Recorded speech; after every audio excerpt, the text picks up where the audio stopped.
Buenas tardes. Quería dar la bienvenida a todas las personas que habéis venido durante esta tarde a nuestra conferencia regional y a aquellas personas que habéis estado por la mañana y volvéis ahora por la tarde. Antes del debate que vamos a tener entre Juan Ramón Rayo y Juan Carlos Monedero, me gustaría recordar algo que ha pasado este año en nuestra asociación y que no queríamos dejar pasar. Como sabréis todos, muchas de las personas que estáis aquí, que sois integrantes de varios grupos de distintas ciudades, durante el curso os tenéis que enfrentar a muchas dificultades por parte de algunos grupos que intentan boicotear vuestra actividad. Y bueno, nosotros desde Students for Liberty, que hemos sido una asociación abierta al debate, como lo demuestra esta conferencia hoy, en la que hemos tenido esta mañana un debate con Eduardo Garzón, ahora tenemos a Juan Carlos Monedero, pues nos entristece mucho que estas organizaciones estén campando a sus anchas dentro de nuestras universidades.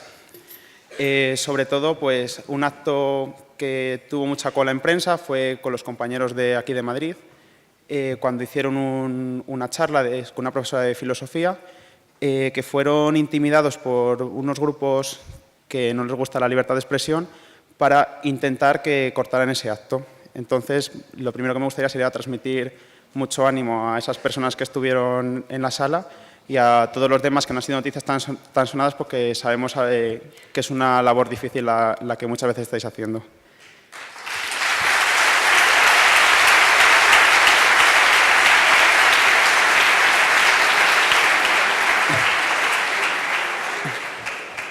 Bueno, también quería pedir a los rectores de todas las universidades que finalmente consigan que las universidades sean un espacio donde las ideas, donde los debates puedan tener cabida y que dejen de ser el refugio de estos grupos totalitarios, que es en lo que se han convertido en los últimos años.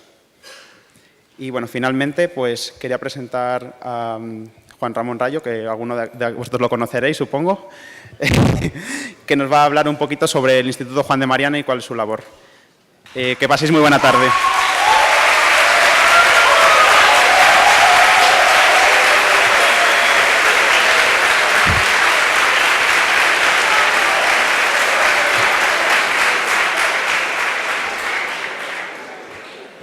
Bueno, muchas gracias, pero el aplauso es desde luego para vosotros, porque lo que estáis haciendo es verdaderamente impresionante y que varios años después de la primera conferencia regional hayáis conseguido esta misma sala, que estaba bastante vacía, llenarla casi por entero, desde luego es un logro que es entero vuestro de Students for Liberty. Felicidades.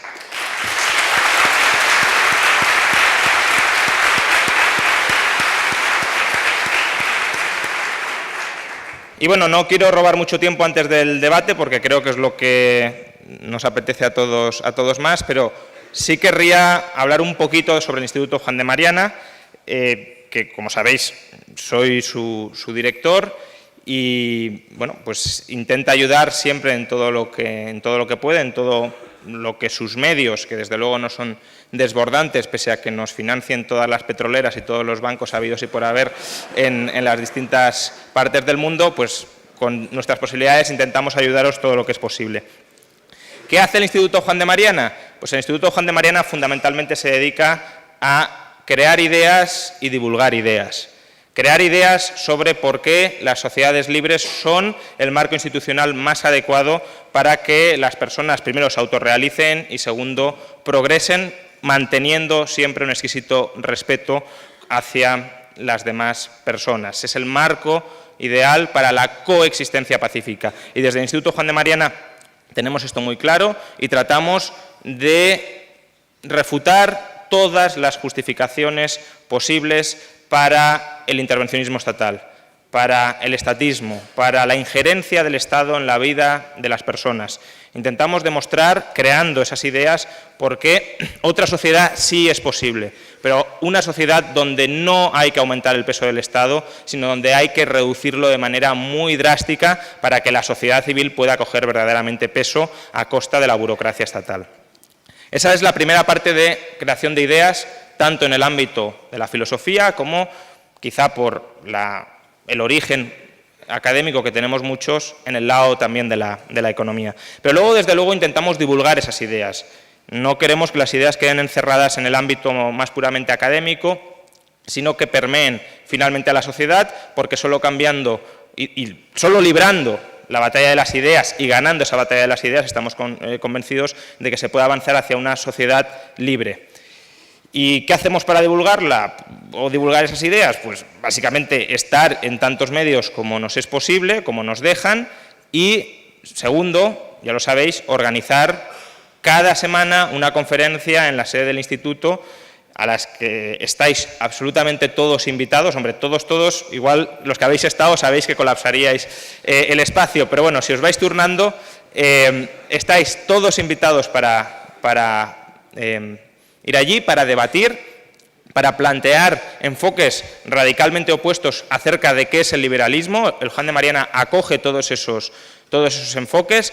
Hace 2 semanas tuvimos un debate sobre si la secesión de Cataluña sí, sobre si la secesión de Cataluña no, y había opiniones absolutamente encontradas. Ya sabéis que yo tengo una opinión muy clara a este respecto, pero también otros en el instituto tienen una opinión contraria y muy clara al respecto. Y en el instituto tratamos de dar cabida a todas esas ideas. Y no solo, desde luego, las conferencias semanales. Un evento, quizá el más importante o el que más os puede llamar la atención a muchos de vosotros y al que también os invito a participar, es la Universidad de Verano. La Universidad de Verano en Lanzarote, donde durante una semana exploramos a fondo las ideas liberales, no solo las ideas liberales, quien haya estado también sabe que hay tiempo para otras cosas, pero también para desarrollar y debatir esas ideas y explorar formas de conseguir que penetren más en sociedad. Por tanto, quienes no hayáis estado y sintáis algo de curiosidad, os invito a participar porque es una semana normalmente en Lanzarote que creo que vale verdaderamente la pena. Y poco más, quizá lo que os pediría es que apoyéis la labor del instituto en la medida de vuestras posibilidades. Sé que después del trabajo ímprobo que muchos habéis hecho organizando esta conferencia, pediros todavía más implicación en otras organizaciones, en este caso el instituto, pues puede resultar excesivo, pero bueno, muchos de vosotros supongo que en algún momento dejaréis Students for Liberty y una vez lo dejéis, hay muchos otros posibles think tanks liberales, pero que sepáis que en el instituto tenéis vuestra casa. Muchas gracias.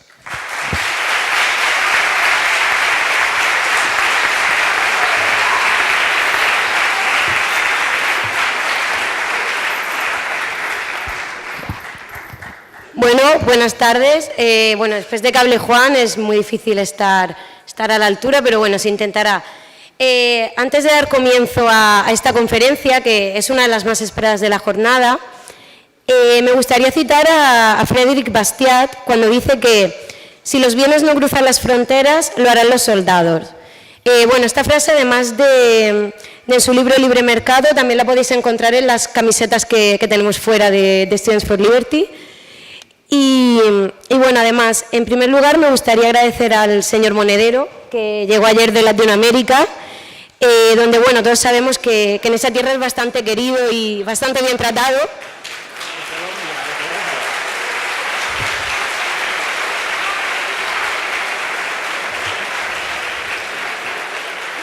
Aunque, bueno, es una lástima que no se pueda decir lo mismo de aquellos que defienden las ideas de la libertad, como nuestro excelentísimo premio Nobel, don Mario Vargas Llosa. Y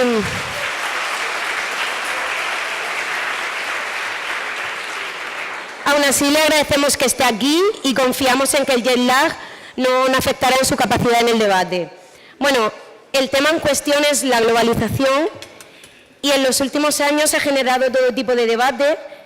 Es innegable que vivimos en un mundo globalizado, pero son muchas las cuestiones que se generan en torno a este fenómeno que, bueno, es tan antiguo como el mismo ser humano.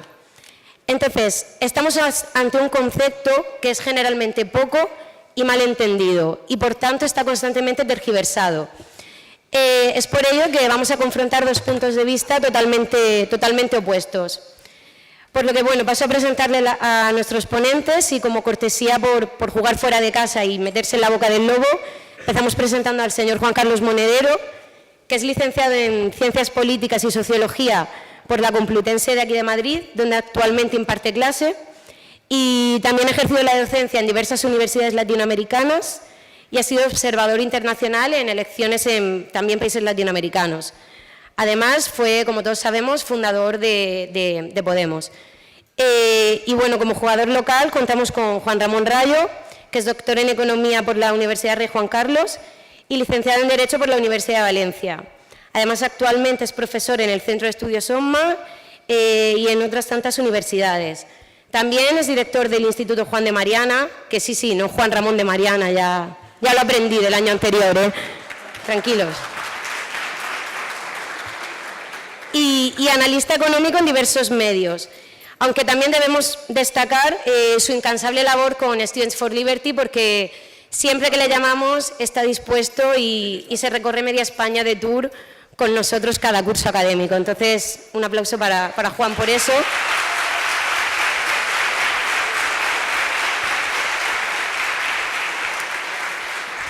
Y nada, ahora les dejo con Daniel Fenol, que es nuestro coordinador nacional, y introducirá un poquito el tema. Muchas gracias. Bien, muy buenas tardes a todos. Como ha dicho Elisa, me llamo Daniel Fenol y me han encargado la difícil tarea de presentar y moderar este debate. El debate, digamos, tiene un título un poco comodino abierto, ya que queríamos centrarlo en torno a los fenómenos que se suceden, tanto positivos como negativos, derivados del proceso de globalización. En un principio pensaba centrarlo sobre todo en los impactos de la soberanía en un entorno globalizado, pero dado quizá los hechos de las últimas semanas, hacen quizá virar un poco la temática hacia el papel del nacionalismo, la democracia, quizá el imperio de la ley, etc. Dicho sea concepto que lo prefiero al de Estado de Derecho. Bien, dicho esto, procedo, como dictan las buenas costumbres, a agradecer en modo superlativo la presencia de Juan Carlos, que imagino se sentirá un poco como el general Custer en territorio comanche, aunque por afinidades quizá mejor Fidel en Sierra Maestra. Los indios solemos ser nosotros. Perfecto. No sabía que eras del Atlético de Madrid. Bien, y bueno, proseguimos con Juan Ramón, el más presente en esta cuarta edición, punta de lanza del liberalismo patrio, como todos sabéis. Y también quería expresar mi especial agradecimiento a toda la organización, a la gente que está trabajando hoy aquí en la Fundación, que está hecho posible, así como a los mecenas, los patrocinadores y todas las personas que han trabajado para hacer esto posible. Bueno, pasamos a mayores, así que el debate os explico brevemente cómo irá. Digamos, al principio había pensado estructurarlo en unos 10 minutos cada uno para que cada ponente exprese su punto en torno a la cuestión. Después intentaré meter el dedo en la llaga en ambos, a ver si sacamos algo interesante, unas respuestas cortas, y después ya dejaremos lugar a intercambios libres entre ellos, que es a lo que hemos venido.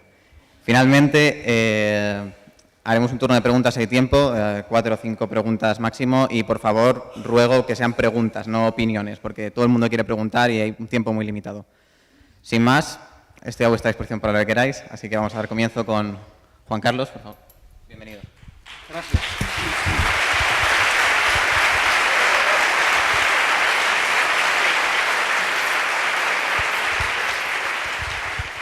Muchas gracias por la invitación y ojalá, en el momento en el que estamos ahora viviendo en el conjunto de España, ojalá los políticos hablasen como hoy estamos hablando nosotros. Creo que de la confrontación de ideas es de donde salen las verdades en el siglo XXI. Y quien piense que tiene una verdad, ¿no?, y que se la puede imponer a los demás, se equivoca profundamente. Insisto, me parece espectacular que estemos en esta incertidumbre en el conjunto de España por culpa de políticos que tienen intereses más particulares que los intereses del conjunto de las españolas y de los españoles, y que es lo que explica su falta de voluntad de sentarse a dialogar. El liberalismo es una teoría normativa de la sociedad, no es una teoría positiva. El liberalismo no nos explica cómo es la sociedad, sino que nos dice cómo le gustaría que fuera. Creo que hay 2 ejemplos absolutamente evidentes, o quizá 3. El primero es el discurso a los electores de Bristol de 1776, de Edmund Burke, que es donde se establece el principio del mandato representativo de manera más evidente, ¿no? Después iba a recoger en la Constitución francesa de 1793, si mal no recuerdo. En el discurso a los electores de Bristol se plantea que el Parlamento representa a la nación, algo que permanece a día de hoy invariable. Y el artículo 67.2 de nuestra Constitución sigue prohibiendo el mandato imperativo. Claro, es muy fascinante que este señor, a finales del siglo XVIII, dijera que el Parlamento representaba a la nación cuando la mitad de la ciudadanía, es decir, las mujeres, no votaban. Por tanto, creo que esa lógica liberal de hablar por el conjunto de la gente, ¿no?, dejando fuera una parte importante, en este caso a las mujeres, creo que es una constante que se ha mantenido hasta el día de hoy.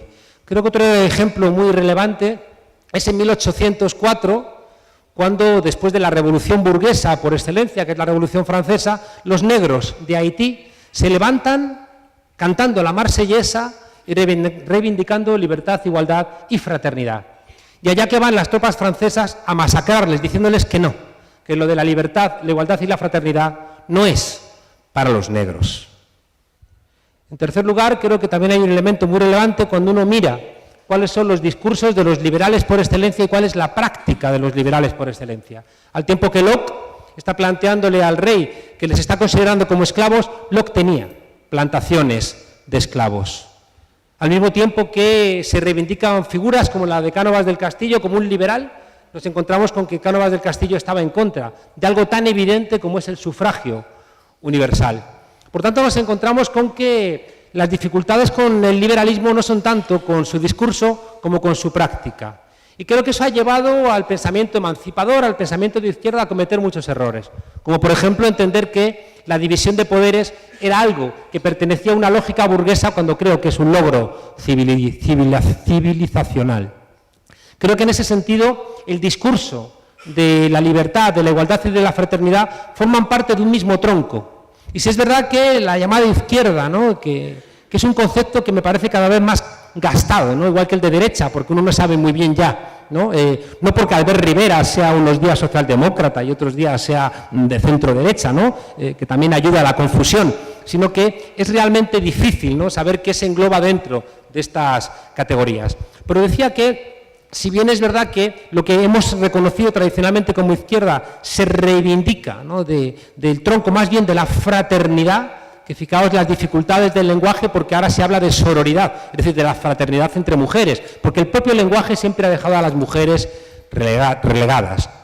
Decía que si el tronco de la izquierda ha reclamado la fraternidad, es decir, ese apoyo, esa empatía, ¿no?, que yo creo que es una de las palabras claras y clave de lo que yo creo que es el aire de familia de lo que ha sido siempre la izquierda vinculada a la emancipación. Es decir, esa empatía frente al que te impide no realmente ser libre, ser igual y ser fraterno, ¿no? Y por eso la fraternidad se desarrolla frente a reyes, frente a curas, frente a padres, pero también frente a aquellos que, en nombre de la libertad, impiden otra manera de ganarte la vida que no sea otra que vender tu fuerza de trabajo. Hay un libro clásico que no es de un marxista, es de Karl Polanyi, La Gran Transformación, que debiera formar parte de los 10 libros que cualquier estudiante culto debiera conocer, donde plantea dos cosas que creo que son esenciales para este debate, ¿no? Por un lado, o tres cosas que creo que conviene que ahora pensemos, ¿no? La primera es que siempre que se extiende la mercantilización a ámbitos más amplios de nuestra existencia, siempre hay una respuesta ciudadana. Es una constante histórica. Es decir, siempre que se ha querido desplegar, ¿no?, esta condición de construcción de mercancías a mayores ámbitos de la sociedad, siempre la gente ha respondido, ¿no? Quizá una reducción de esto sea el que la gente quiere trabajar para vivir, pero no quiere vivir para trabajar. Y vinculado también a esto, va a plantear Polanyi que el modelo liberal hace una cosa terrible para nuestra convivencia, y es que cosas que no crea, cosas que el propio sistema capitalista no crea, las convierte en mercancías. El sistema capitalista no crea a los seres humanos, los crea las familias, y en cambio después mercantiliza a los seres humanos. Ocurre lo mismo con el conocimiento. El conocimiento es una obra plural. Es tan evidente que, como decía Marx, hablar de que el ser humano sobrevive en soledad en la naturaleza es una robinsonada. O sea, quien lea el Robinson Crusoe se dará cuenta de que sobrevive porque el barco del cual ha naufragado queda cerca y él sabe hacer una pequeña chalupa para subir y sacar del barco todas las cosas que le van a permitir sobrevivir, y además sabe usarlas. Hay otro elemento que creo que es evidente, es que si a cualquiera de nosotros no nos hubieran enseñado algún lenguaje entre los 6 y los 8 años, tendríamos algún tipo de retardo mental. Por tanto, pretender que el ser humano individual existe es negar la condición dual que tenemos de animales sociales. Karl Polanyi planteaba que las economías de mercado terminan construyendo sociedades de mercado. Y al final es de lo que estamos hablando. Sociedades como las actuales, donde no es raro que las películas de zombies se conviertan en películas de culto, porque en el fondo estamos viviendo una sociedad de todos contra todos.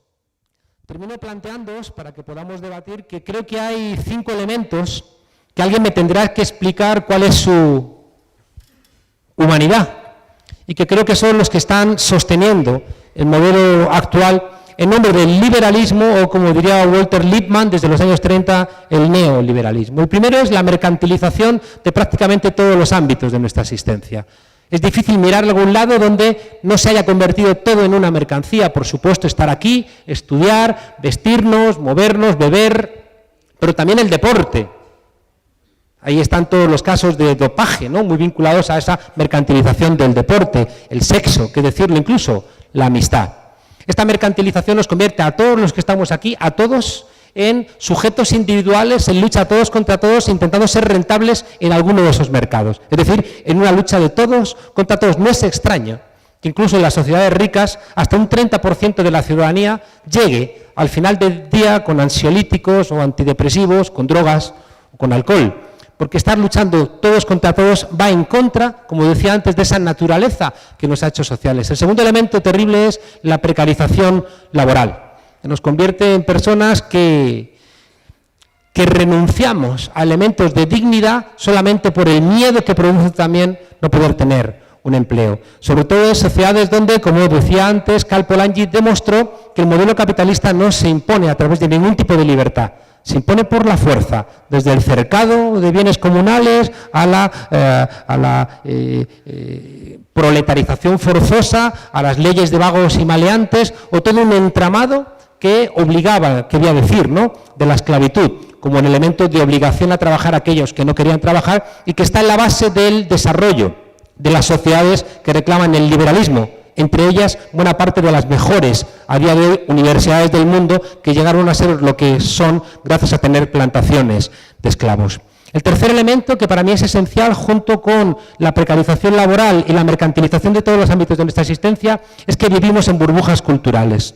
Por eso os agradezco de verdad que me escuchéis, igual que constantemente yo he intentado, en aquello en lo que he trabajado, invitar a la gente que no pensaba como yo. Es decir, yo a Juan Ramón lo conocí invitándole a la tuerca, ¿no?, porque creo que esa gente que al final, como está haciendo Facebook, al final solamente te manda las noticias que quieres leer. Creo que nos hace personas con anteojeras y al final somos incapaces de entender el mundo porque solamente nos alimentamos de aquello que queremos escuchar. Creo que romper las burbujas culturales se convierte en una obligación. El cuarto elemento terrible que nos hace a todos zombies, creo que es que para mantener nuestro nivel de vida tenemos que endeudarnos. Yo no sé cuántos de vosotros estaréis endeudados para poder pagar vuestros estudios, ¿no? Vuestros padres habrán endeudado. Pero lo que es cierto es que nos estamos endeudando con gente a la cual, si no le pagamos las deudas, nos parten las rodillas.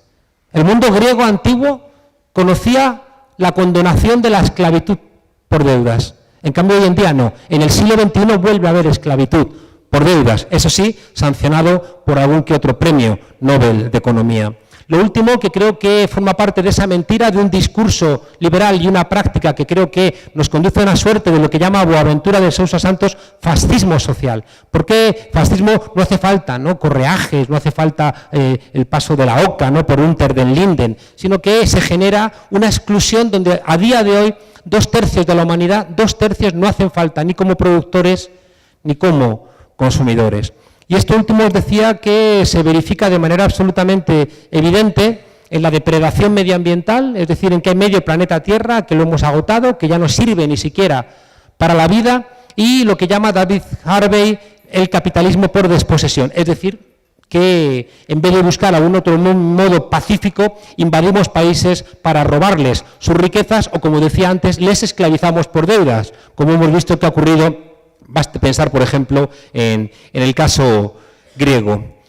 La conclusión es que estas guerras y este desastre medioambiental genera al mismo tiempo enormes migraciones, que por cierto el sistema plantea la libertad de movimientos en capitales y en bienes, pero no así en personas, porque no es rentable para su modelo económico. La conclusión de todo esto es que detrás de lo que nos ocurre hay una práctica y hay una teoría.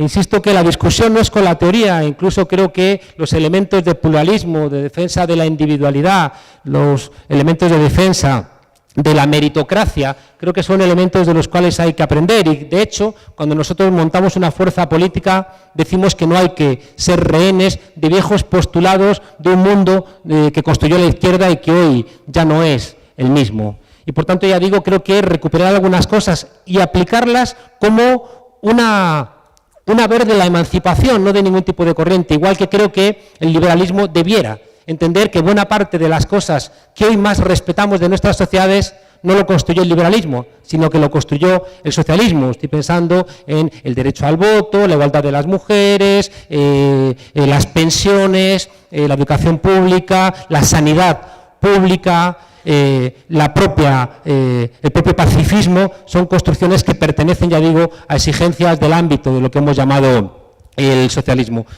Creo que, y con esto termino sinceramente, creo que ha habido una emancipación en el ámbito de la izquierda entre tres ámbitos que hay que recuperar. Entre el ámbito reformista y revolucionario, que generó partidos socialdemócratas y partidos comunistas. Ese divorcio fue terrible, ¿no? Porque la socialdemocracia terminó convertida en una mera gestora del sistema y el comunismo se convirtió en algo que, como me gusta poner de ejemplo, iba más lejos, como esos cohetes que van más lejos cuanta menos tripulación tienen detrás. Y creo que ese divorcio entre reforma y revolución no sirvió sino para construir, ¿no?, ese mundo lleno de falta de libertad, que fue el mundo soviético, o después ese mundo donde cuando vienen las crisis desaparecen los derechos, que es el construido por la socialdemocracia. ¿Cuál es la tercera alma que falta y que a ustedes no les resulta en absoluto ajena? El alma libertaria, es decir, el alma rebelde, el alma que en algún momento representó Bakunin frente a Marx, Rosa Luxemburgo frente a Lenin, Trotsky frente a Stalin, y es ese alma libertaria que respeta al individuo, que respeta el espontaneísmo y que creo que fue también de alguna manera silenciada por tanto revolución como por reforma. La conclusión para mí es que en el siglo XXI, que es un siglo que se caracteriza porque cuando teníamos las respuestas nos han cambiado las preguntas, nos obliga a reencuentros, nos obliga a mirar atrás buscando las preguntas, pero no las respuestas. Y que seguramente cuando uno encuentre las respuestas que nos tenemos que dar, que tienen que ver, insisto, con la libertad, tienen que ver con la justicia y tienen que ver con la fraternidad, vamos a tener que reconciliar estos tres elementos. Y en la reconciliación estoy convencido de que existirán posibilidades de que los retos enormes que tenemos en el siglo XXI, retos que asustan, retos terribles, que pueden solventarse como los hemos solventado durante el siglo XX, es decir, con guerra y con muerte, ojalá hayamos aprendido y los intentemos responder con inteligencia. Y como decía al comienzo, la base de la inteligencia es el diálogo, así que bienvenidos al diálogo.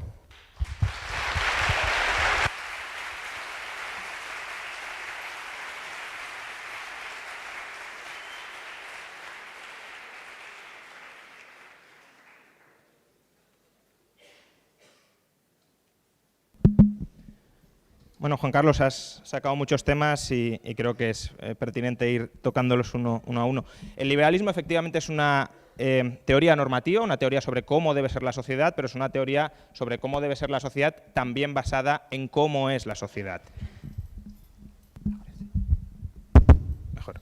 Decía, el liberalismo efectivamente es una teoría normativa sobre cómo es la sociedad, pero es una teoría normativa sobre cómo debe ser la sociedad, pero es una teoría normativa sobre cómo debe ser la sociedad, basada en cómo es la sociedad.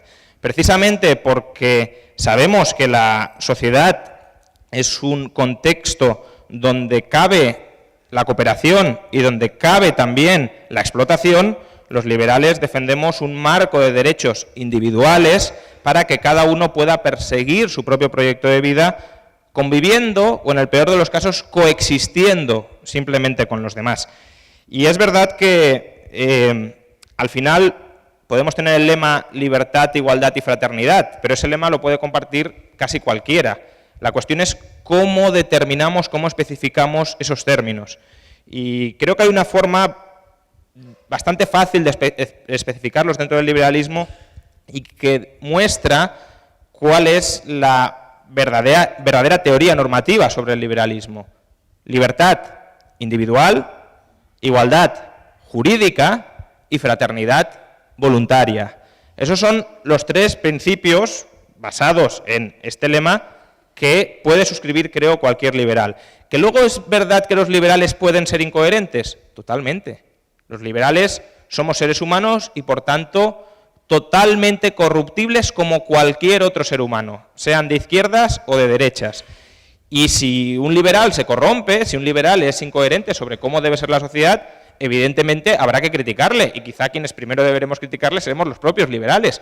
Pero eso no quita ni un ápice de validez, esa incoherencia personal, al liberalismo. Quizá el liberalismo no sea válido por otras razones, pero no porque algunos que hablan en nombre del liberalismo terminan siendo incoherentes.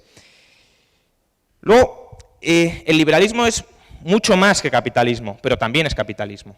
Es decir, ¿el liberalismo permite la mercantilización de muchos aspectos de la vida social? Sí, pero el liberalismo no solo busca la mercantilización de la vida social. El liberalismo lo primero que busca es la libertad. La libertad para que cada uno desarrolle sus propios planes de vida. Y parte de sus planes de vida pueden ser crear una empresa y comerciar con bienes para que otra persona a la que se le han satisfecho sus necesidades los compre a cambio, por tanto, de lo que esa persona produzca y satisfaga las necesidades del que ha producido primero. La división del trabajo es una forma muy eficiente de organizar la sociedad. ¿Significa que por el hecho de ser eficiente tiene que ser omnipresente? No. Si hay alguien que no quiere participar de la división del trabajo, dentro de una sociedad liberal lo puede hacer perfectamente. Eso sí, asumiendo evidentemente los costes que tiene no participar en la división del trabajo. Lo que no es posible, lo que no es de recibo es buscar beneficiarse de la división del trabajo y no querer participar de la división del trabajo. De la misma manera, si uno no quiere ser católico, es perfectamente lícito, aunque a lo mejor luego se condene. Bueno, pues allá cada cual. Eso va con las creencias de cada uno y cada uno es el que asume los costes de las decisiones que toma. Porque la libertad debe ir acompañada de responsabilidad, y responsabilidad es simplemente, no es un término vacío, es simplemente yo me hago cargo de las consecuencias que desato con mi libertad. Es verdad que la mercantilización de aspectos que antes quedaban fuera del comercio ha estado contestada muchas veces por sectores de la sociedad, pero que haya contestación no significa que la contestación sea razonable. La contestación puede proceder de elementos ultrarreaccionarios dentro de la sociedad que se oponen pues, al divorcio, se oponen a la gestación subrogada o se oponen al comercio de drogas.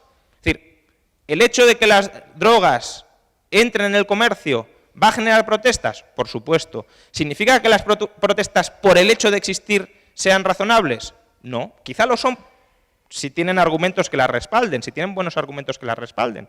Pero el hecho de que existan protestas ni es un argumento a favor ni en contra de que se mercantilice esa parte del comercio. Y a mí la verdad, más allá de la crítica genérica hacia la mercantilización, hay una idea del filósofo Jason Brennan que me gusta mucho. Es decir, si al final es lícito hacer algo gratis, es decir, si no vemos que existe una tacha moral en algo, por lo que no cobramos, por ejemplo, matar a una persona está mal, se cobre o no se cobre, pero está mal. Ahora, si hay algo que no está mal si no cobramos por ello, ¿por qué se envilece, por qué se convierte en el estiércol del diablo por el hecho de que se cobre por ello?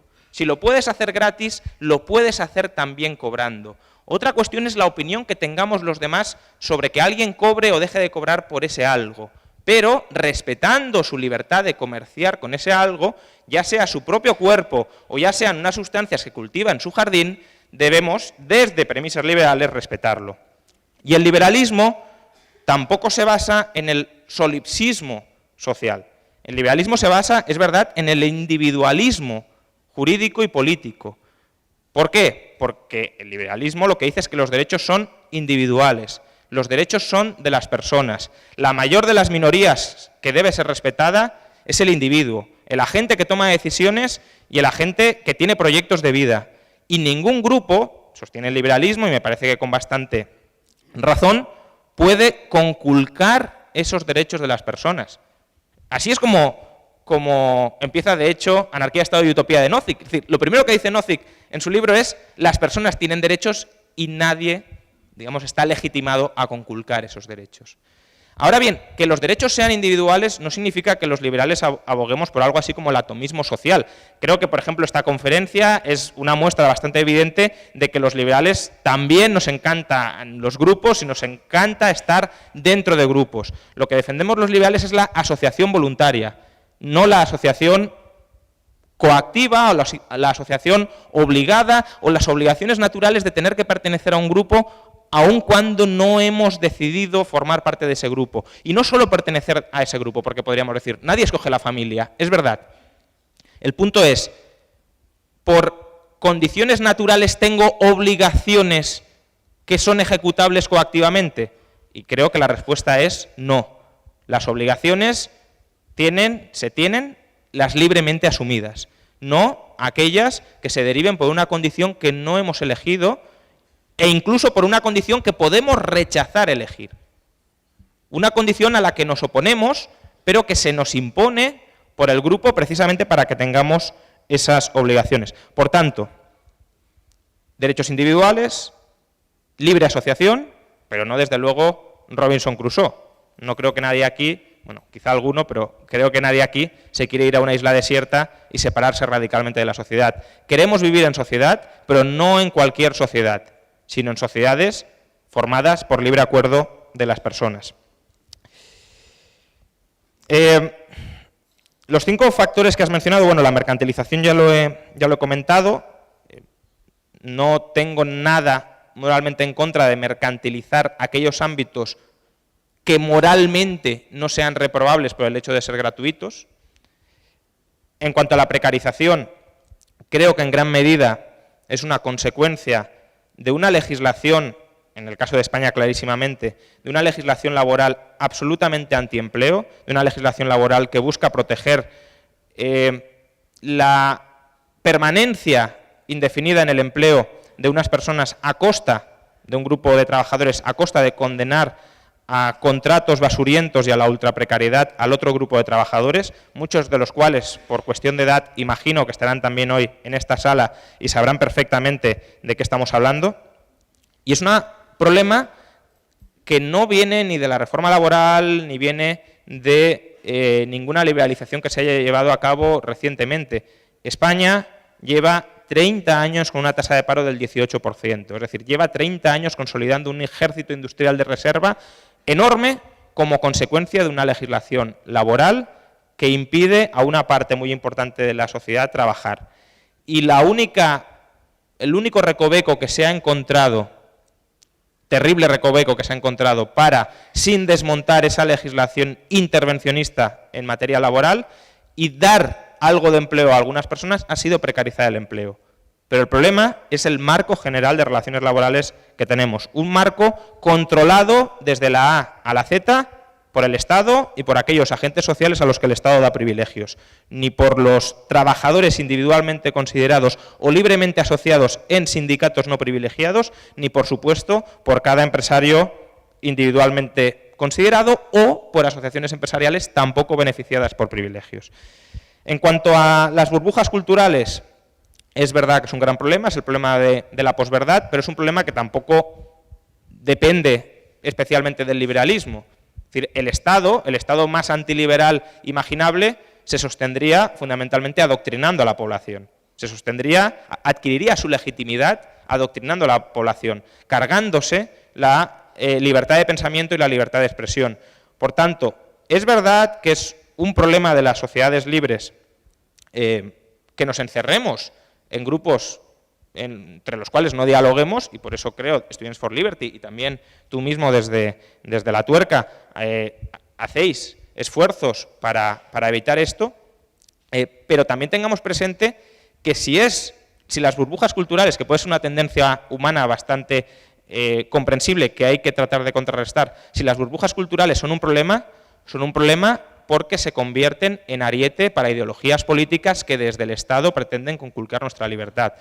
Si viviéramos en una burbuja cultural y eso no tuviera trascendencia política, es decir, no se convirtiera en una ley que luego conculcara mis libertades, pues bueno, sería empobrecedor intelectualmente que la gente no dialogara, pero sería poco amenazante. El problema es que estas burbujas culturales luego se convierten en amenazas para la libertad de los demás, y lo son porque se canalizan a través del Estado.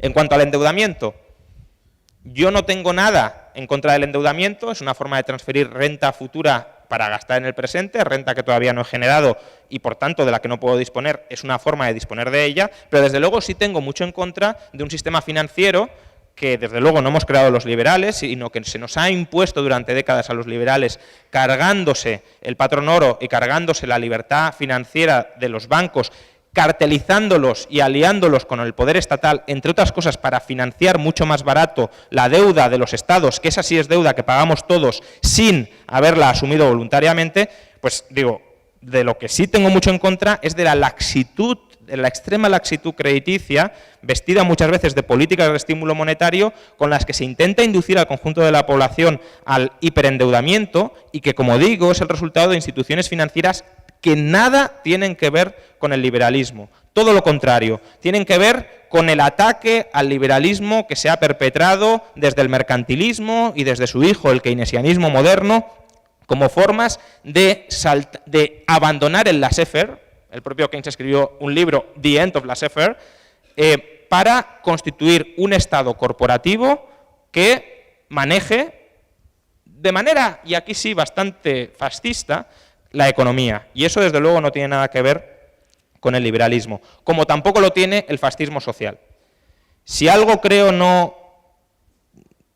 hay totalmente opuesto al fascismo político-social es el liberalismo. De hecho, Mussolini, en la doctrina del fascismo, señala el liberalismo como su antítesis. ¿Y por qué lo señala como su antítesis? Porque el liberalismo no tiene una raigambre nacionalista. El nacionalismo abraza a los grupos y las comunidades políticas en tanto en cuanto salvaguarden su libertad. El liberalismo no es un colectivismo ni ético ni jurídico, es individualismo jurídico y moral. Y precisamente por esto, el fascismo, que es una idealización, es una personificación, es darle una categoría ética propia al Estado, por eso el liberalismo es todo lo contrario al fascismo. Y creo que claramente se ve cuando abrazamos la globalización sin ningún tipo de pero. Porque es verdad que hay gente, incluso puede haber algunos liberales que planteen argumentos razonables que yo no compro, pero que estamos perfectamente abiertos a esa discusión. Pero es verdad que puede haber liberales que se opongan a la inmigración, pero en general el liberalismo siempre ha hablado de libertad irrestricta de las fronteras, de abolir los pasaportes. Quienes crean los pasaportes son los estados. Incluso algunos estados, como la Unión Soviética, estableció pasaportes internos para controlar los movimientos de circulación de su propia población. Los liberales no queremos pasaportes, no queremos ni documento nacional de identidad.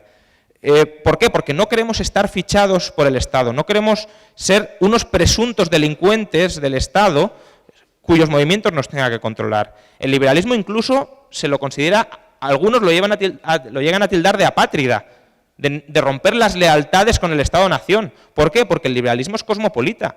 Pero de la misma manera que el liberalismo puede criticar a aquellos que incoherentemente defiendan la libertad de capitales, de movimientos de capitales y mercancías y no la de personas, también, desde luego, criticará a aquellas personas que defienden la libertad de movimientos de personas, pero no la de capitales y mercancías. Y eso también es un problema que, por ejemplo, veo en Podemos. Es decir, y no quiero entrar en política, me quiero mantener si puede ser, en filosofía, pero me sorprende que una parte de la izquierda defiende la libertad de movimientos de personas, y os lo agradezco, pero al mismo tiempo se oponga a la liberalización de la libertad de movimientos de capitales y de mercancías. ¿Por qué es más legítimo que yo pueda ir a otro país a que yo pueda sacar mi ahorro de este país para que no me lo roben los políticos que estén aquí? Porque esa es la cuestión al final de fondo. ¿O por qué es más legítimo que yo me pueda ir a otro país, pero no que pueda venderle lo que produzco aquí a un ciudadano de otro país? ¿Por qué las personas sí han de circular? Y estoy de acuerdo, pero no han de circular sin cortapisas estatales los capitales y las mercancías. Y creo que eso no tiene nada que ver con el fascismo social. Creo que es la negación justa del fascismo social y de cualquier concepción colectivista, nacionalista, de lo que debe ser una sociedad.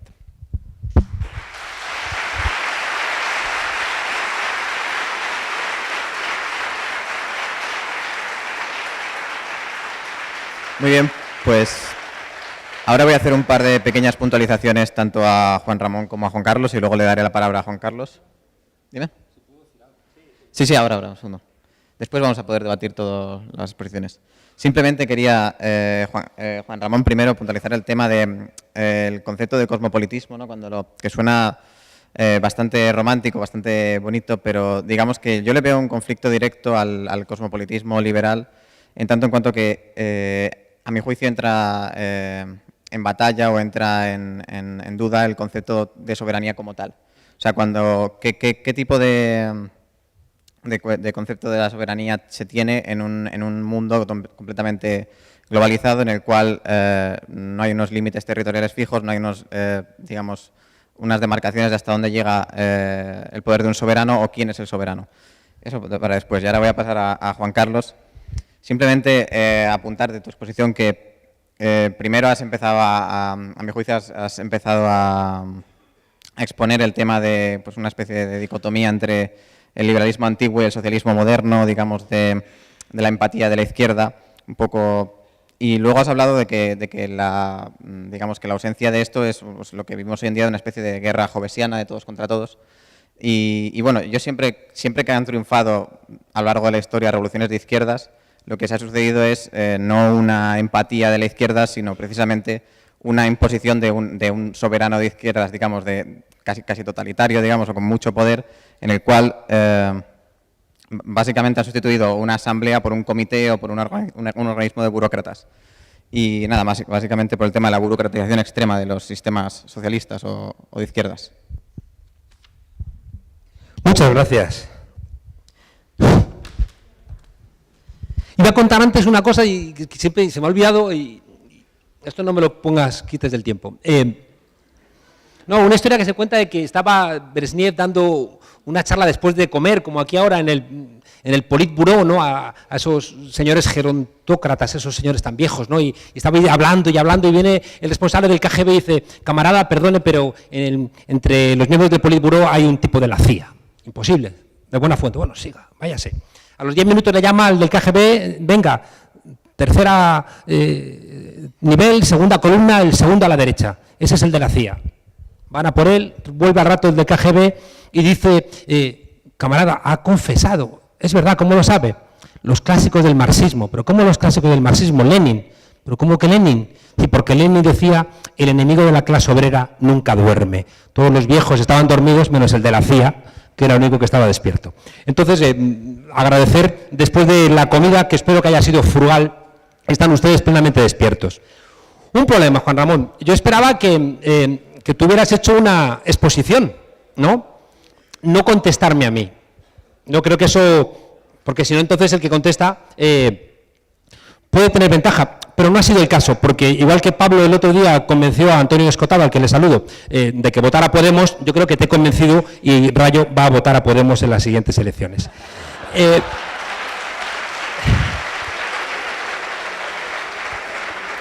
Notas rápidas para debatir, ¿no? Porque vamos a aprovechar estos espacios para debatir en cuestiones de fondo, ¿no? Es verdad que fíjate que hay un discurso liberal, como decía antes, pero después resulta que nos encontramos a Friedman o a Hayek apoyando de alguna manera a Pinochet. Y por tanto hay una contradicción que es demasiado fuerte y no podemos, cuando defendemos el liberalismo, defenderlo en su marco teórico, y cuando atacamos al socialismo, atacarlo en su concreción práctica, ¿no? Yo tampoco soy de los que dicen que no tiene nada que ver el socialismo con lo que pasó en la URSS. Yo creo que hay que asumir los errores. ¿no? En nombre de la fraternidad, claro que se han cometido muchos errores. Y negarlo es invalidarnos para blindarnos, para no cometer otra vez esos errores, ¿no? En la historia, en ese aire de familia de la fraternidad, se han cometido errores. Pero cuidado, hay un elemento que es esencial entenderlo aquí, hablando de globalización. Nunca en la historia, y si no que alguien me lo recuerde, nunca que ha habido un intento de hacer las cosas de manera diferente, nunca el poder que existe en ese momento ha dejado de poner todas sus herramientas para que ese proceso fracasara. Siempre. Sea la Revolución Francesa, sea la Unión Soviética en la Revolución del 17, es decir, siempre nos encontramos que, además, durante el siglo XX, no es solamente un país, sino que hay coaliciones de países, bueno, santas alianzas ya hubo antes, ¿no? En el 19, siempre hay coaliciones de países para frenar la marcha. A mí me sorprendió sobremanera que cuando la Comuna de París de 1871 acababa de tener lugar la guerra franco-prusiana y Bismarck, que siempre me parece una idea que me ha parecido fascinante, Bismarck decide soltar a todos los soldados franceses porque dice, tengo más miedo a los comuneros que me contaminen a la gente aquí en Prusia que a los soldados franceses que ya los volveré a derrotar. Y por tanto, si fracasa la Comuna de París, entre otras cosas, es porque Bismarck pone su trabajo, sus fuerzas, su ejército y su condición estatal también para que aquello fracasara, ¿no? Hay un planteamiento que has dicho que yo creo que tenemos que discutir a fondo, ¿no? Yo en clase, y me da mucha rabia la ciencia política, que no hace lo que hacen los arquitectos, que a la hora de explicar cómo se puede construir un edificio, tiene que previamente explicar cuáles son los materiales. Y claro, seguramente en la comprensión de la naturaleza humana de un liberal, hay diferencias respecto de la comprensión de la naturaleza humana en un, no sé cómo llamarme, en alguien que apuesta por la emancipación. Creo que, no quiero decir la izquierda porque realmente, creedme, ya no sé muy bien, ¿no? De izquierda es Felipe González, Olof Palme, los lunes, los miércoles y los viernes Rivera, o sea, muy bien, ya no sé, no tengo muy claro, ¿no? ¿Qué es eso de ser de izquierdas? Pero, mirad, en el tema de la naturaleza humana, creo que hay algo muy relevante. Tú has planteado, sin mencionarlo, a Isaiah Berlin y la idea de libertad negativa, ¿no? Que es la idea de libertad que es consustancial al pensamiento liberal, ¿no?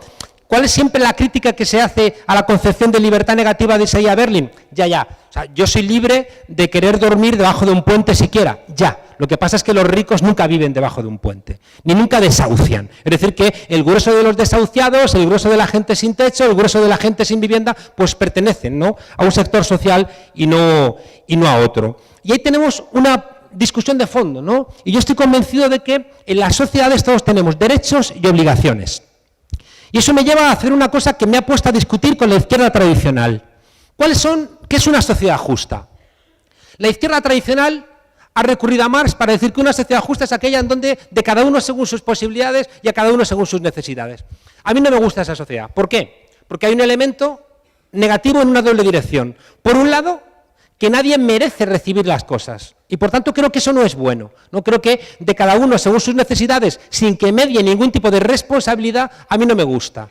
Y en segundo lugar, de cada uno según sus posibilidades, creo que hay un elemento de coacción que tampoco me gusta cuando pienso en una sociedad justa. ¿Cuál es el segundo elemento que hemos desarrollado? Igualdad de oportunidades. ¿Por qué la igualdad de oportunidades no vale? Pues porque hemos visto que es mentira, ¿no? ¿Por qué? Porque hay algo que los liberales tenéis que entender, y es que a situaciones desiguales hay que tratarlo de manera desigual. Tú no puedes tratar de manera igual, por ejemplo, la gran discusión, que no sé si la habréis tenido en este debate, pero que la habréis tenido 1000 veces. ¿Tiene que haber cuotas para las mujeres en la política? Hay gente que dirá, no, ni hablar. Ya, pero es que si no hay cuotas, es que las mujeres no tendrían espacio en la política. Y cuando realmente hay una igualdad social, las cuotas tendrán que desaparecer. Las cuotas no son un elemento de justicia desde una perspectiva liberal, son un elemento de justicia desde la perspectiva de la desigualdad de la cual partís las mujeres a la hora de tener un espacio en la sociedad. ¿Qué es para mí una sociedad justa? Para mí una sociedad justa es una sociedad con igualdad de capacidades. Es decir, una sociedad que realmente establezca unas bases igualitarias para todas y todos y que podamos escoger. ¿Qué ocurre? Que para construir una sociedad con una igualdad de capacidades necesitamos un agente público, que no tiene por qué ser el Estado, Es decir, lo público y lo estatal no tiene por qué ser lo mismo, Puede haber elementos públicos no estatales. Y en ese sentido, si queremos realmente, desde mi perspectiva de justicia, tener una sociedad que merezca ese nombre, tenemos que establecer las bases para que todos nosotros podamos tener un mismo acceso a la salud, a la educación, al ocio, a la reflexión. No puede ser que aquí en Madrid, pueda haber una diferencia de esperanza de vida de hasta 10 años dependiendo de en qué lugar de Madrid nazcas. ¿Por qué? Y esto es el corazón, rayo de lo que tenemos que discutir. Una sociedad atravesada por desigualdades es una sociedad condenada a la violencia. Una sociedad que no tenga un elemento de disminución de las desigualdades son sociedades tensionadas a la violencia. Y aquí hay una pregunta que lo has dicho de tapadillo y que creo que merece una explicación. Rawls, que es un liberal progresista, plantea el velo de la ignorancia. Es decir, imagínense a todos ustedes, a todos vosotros, que nos pusieran un velo en los ojos y no supiéramos si al nacer vas a nacer hombre o mujer. Vas a nacer en una familia acomodada o en una familia periférica de una ciudad latinoamericana. Que no sepas si vas a nacer sano o enfermo, blanco o negro. Y la siguiente pregunta que hace Rawls es, bien, no sabiendo esas condiciones, ¿tú crees que una sociedad justa sería una sociedad donde ser blanco o negro es una ventaja o un inconveniente? ¿Tú crees que una sociedad justa sería una sociedad donde ser hombre o mujer sería una ventaja o un inconveniente, enfermo o sano, hijo de una familia acomodada o de una familia pobre? ¿Y cuál es la respuesta? La respuesta casi siempre es verdad. Una sociedad justa, sin yo saber cuál es la suerte que me va a deparar, sería una sociedad donde este tipo de elementos no fueran ni una ventaja excesiva ni una condena a pertenecer a los márgenes de la sociedad. Y ahí entramos otra vez en la comprensión de qué tipo de sociedad queremos. Hay un elemento que tú has planteado que creo que reclama una discusión profunda y que la tiene también Podemos. Seguramente todos ustedes, todos los que estáis aquí, las mujeres especialmente, sois unas firmes defensoras de vuestro cuerpo. Y como firmes defensoras de vuestro cuerpo estáis, porque es un logro social, estáis convencidas de que nadie puede dictaros con quién os tenéis que emparentar, ni siquiera cómo os tenéis que emparentar con alguien. En la misma dirección reclamáis seguramente el derecho a la interrupción voluntaria del embarazo. En esa misma dirección algunos, casi siempre suelen ser hombres, salvo Hakim, en su libro bien interesante, ¿no?, del feminismo neoliberal, el del capital erótico, podéis plantear que, no sé si conocéis el libro, lo conoceréis seguramente. A ver esos estudiantes liberales, Christine Hakim, El capital erótico, es un libro del feminismo neoliberal. Planteaba, sí, pero con toda la base liberal, planteaba, fijaos, la prostitución. La prostitución que es también el resultado de la reclamación de libertad sobre vuestro propio cuerpo. Y aquí la cosa creo que se empieza a poner más problemática. Porque suele decirse que tiene que ser un ejercicio profesional como cualquier otro. Y aquí empezamos a estar en profundo desacuerdo. ¿Por qué? Porque no conozco ninguna prostituta, ninguna, que diga que sus hijos, sus hijas, deban prostituirse. Dudo mucho que los que estáis aquí que defendéis la prostitución, dudo mucho que deseéis cuando tengáis hijos, que vuestros hijos o vuestras hijas se prostituyan. Por tanto, ahí está pasando algo que no lo puedes limitar simplemente a una explicación mercantil. O si queréis, dad un paso más allá. En nombre de la libertad, ¿tenéis derecho, por ejemplo, a vender un riñón? Uno puede decir, sí, claro, en nombre de mi libertad tengo derecho a vender un riñón. ¿Cuál es el problema? El problema es que cuando alguien vende un riñón, que sabe que si le falla al otro muere, si alguien vende un riñón es porque estamos quebrando lo que planteaba Rousseau, que una sociedad justa es una sociedad donde nadie es tan pobre como para tener que venderse, ni nadie es tan rico como para poder comprar a otro ser humano. Si alguno de los que estáis aquí vendierais un riñón es porque necesitáis el dinero, es decir, porque vuestra sociedad nos ha dado los elementos básicos para no tener que vender una parte de vuestro cuerpo como si fuera una mercancía. ¿Y sabéis cuál es el problema? Que en el momento en que cualquiera de vosotros está a favor de que en la sociedad se pueda vender un riñón, eso me afecta también a mí, porque estáis mercantilizando no vuestro cuerpo, sino todos nuestros cuerpos. Y por tanto, esa decisión en nombre de una supuesta libertad individual mercantiliza nuestros cuerpos en nuestra sociedad. ¿Y sabéis qué pasa con eso? Que se rompe el contrato social. Es lo mismo, y termino, es lo mismo con Es lo mismo con una expresión que está ahora en boga y de moda, pero que es tramposa, Rayo. Y tenéis que utilizar un eufemismo porque no hay coraje de llamarla como realmente es. Y se dice maternidad subrogada para que suene bonito. No, vientres de alquiler. Vientres de alquiler.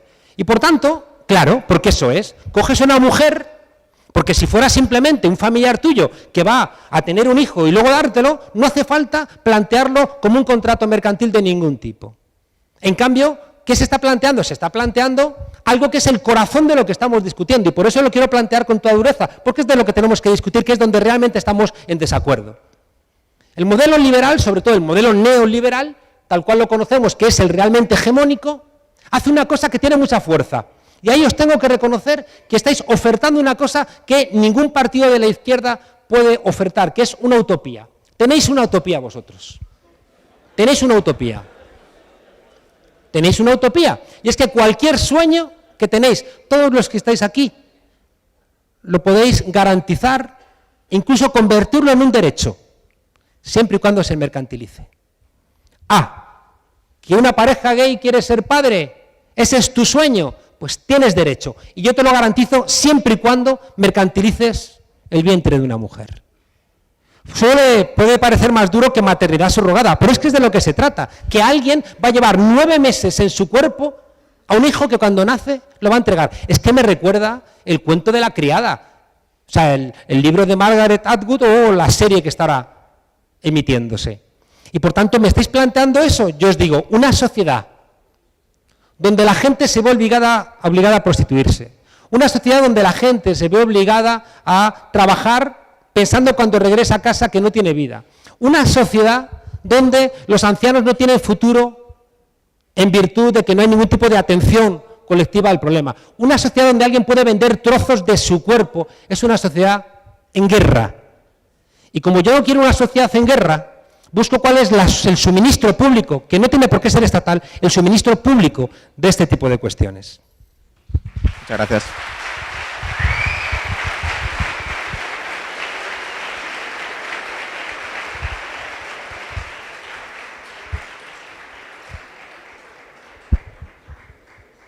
Gracias, Juan Carlos. Dudo que en las siguientes elecciones vote a Podemos. Me mantendré abstencionista, activo y convencido.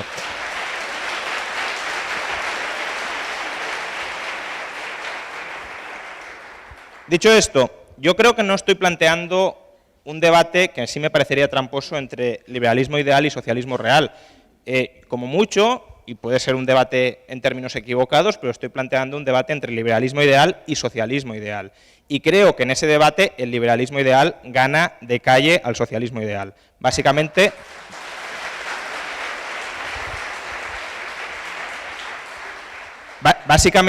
porque el liberalismo ideal respeta la libertad de elección de cada ser humano. El socialismo ideal no. El socialismo no. En la medida en que planteas que hay obligaciones, por ejemplo, fraternas, o que tiene que haber una provisión social de servicios obligatoria para todos los individuos en favor de una persona, desde luego no está respetando la libertad de una persona de no querer participar en ese esquema de provisión de servicios.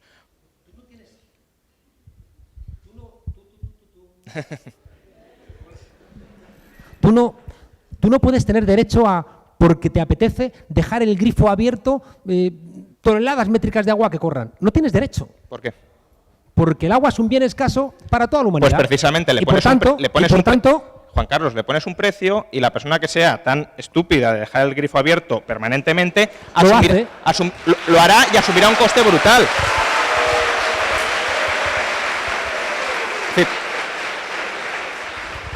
Es decir, sí. Amigos y amigas, habréis venido muchos de vosotros en coche, lo cual nos está convirtiendo a todos en estúpidos. Yo he venido en moto, también soy estúpido. Sobre 2 ruedas, pero estúpido. Quiero deciros que estamos haciendo cosas estúpidas ya. Si asumimos estamos haciendo cosas estúpidas. Juan Carlos, si asumimos el coste de esa estupidez. Hombre, yo espero que muchos hayan venido en Uber y en Cabify para...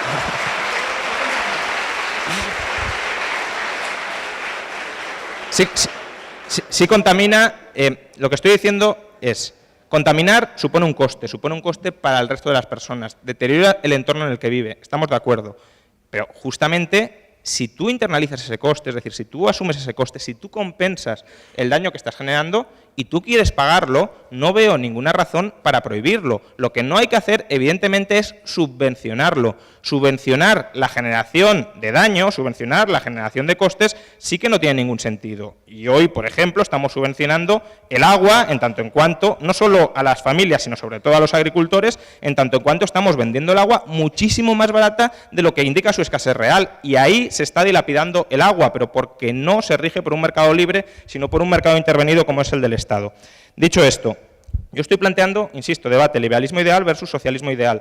Que el socialismo, cuando se habrá implementado, pueda haber cometido muchas masacres incluso. También me podrías decir que el liberalismo también. No voy a entrar en ese debate. Insisto, incluso el socialismo mejor planteado creo que no es mejor que el liberalismo tal como se lo está defendiendo. Y estoy convencido de que el poder trata de frenar cambios. El poder es un conjunto de intereses creados que evidentemente intenta consolidar sus intereses. Y ahora mismo, en este Estado gigantesco que tenemos, no un Estado neoliberal, sino un Estado gigantesco, nunca los Estados han sido tan grandes como ahora mismo en toda la historia de la humanidad. El peso del Estado en nuestras sociedades no ha parado de crecer desde el siglo XIX. Pues en este contexto de estados gigantescos, desde luego hay muchos lobbies y muchos intereses, y lobbies no son solo lobbies empresariales, que también, pero hay grupos de presión, grupos organizados, que pueden ser sindicatos, asociaciones de consumidores, funcionarios, que tienen intereses creados en mantener la actual estructura del Estado, que tienen intereses creados en seguir viviendo del presupuesto o en seguir manteniendo una serie de regulaciones perversas que los blindan frente a la competencia, que los protegen frente a la posibilidad que deberían tener otras personas de emprender y que justamente con esa captura de rentas fruto del clientelismo y fruto del control del aparato estatal es de lo que viven. Y los liberales, desde luego, somos totalmente enemigos de esos intereses creados y de esos poderes establecidos. Y por eso, lo he dicho ya más de una vez y lo sigo diciendo, creo que el liberalismo es hoy la filosofía, la ideología realmente revolucionaria en el siglo XXI, porque todas las restantes ideologías lo que intentan es reforzar algunos de los intereses que están creados o cambiar cuáles son los beneficiarios de los intereses de los estados actualmente constituidos. Ninguno quiere que no haya privilegios. Y justamente creo que lo has puesto de manifiesto cuando has dicho que las leyes deben ser desiguales para las personas. Leyes privadas son privilegios. Aunque las personas seamos desiguales, no somos sujetos de derecho distintos. Me planteaba Dani antes quién es el sujeto de soberanía. El sujeto de soberanía, y aquí podríamos discutir muchísimo, evidentemente, pero creo que para un liberal el sujeto de soberanía es el individuo, es la persona, es cada persona. Y la ley, como decía de nuevo Nozick, son restricciones mutuas que nos damos entre soberanos en mi entorno. Los derechos son los que fijan el ámbito de nuestra libertad irrestricta. Y por eso no puede haber derechos desiguales, porque derechos desiguales significa libertades desiguales. Es decir, que una persona tiene derecho a mandar sobre otra, y eso es vulnerar los derechos irreductibles de esa persona.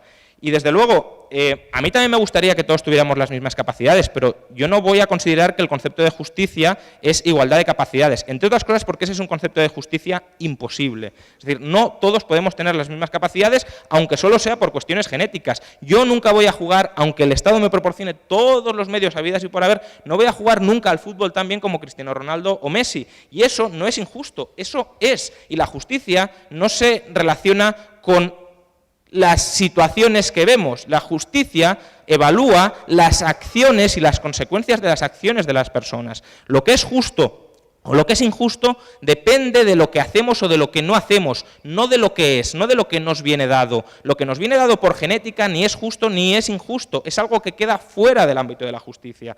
Y por tanto no podemos vulnerar los derechos reales de las personas por una cuestión arbitraria, accidental, como es la carga genética que tenemos cada uno de ellos.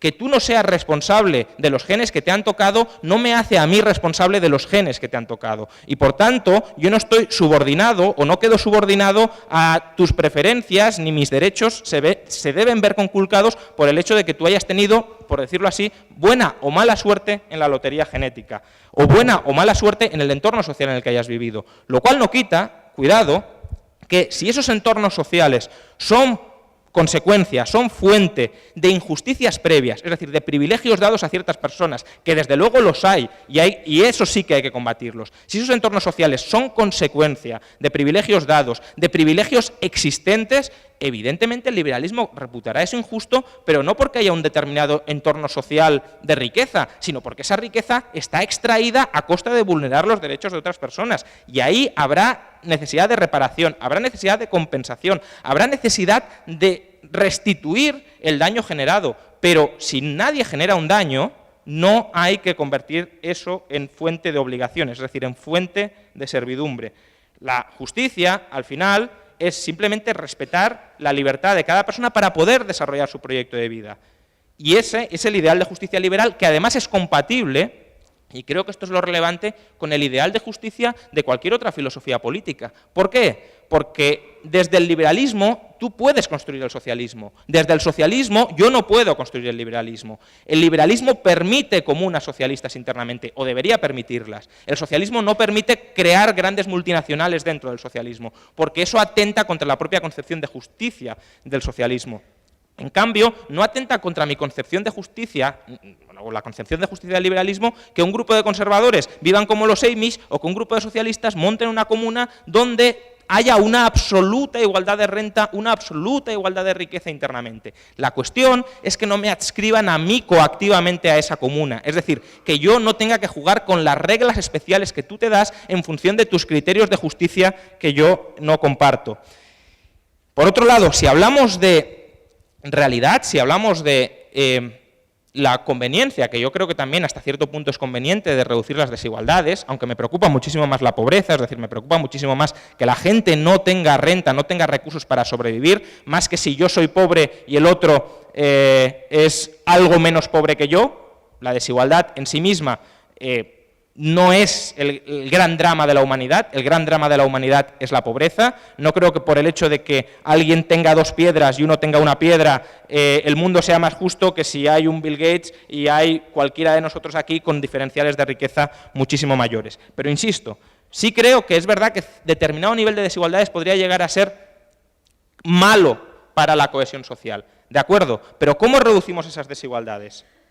¿Las reducimos por la fuerza, vulnerando los derechos de las personas, o las reducimos dando también la batalla desde el asociacionismo civil para, por ejemplo, a través de organizaciones no gubernamentales, combatir esas desigualdades de riqueza o de renta? Y decía, si hablamos de un gran reductor, de un gran motor de la reducción de la desigualdad, estamos hablando de la globalización.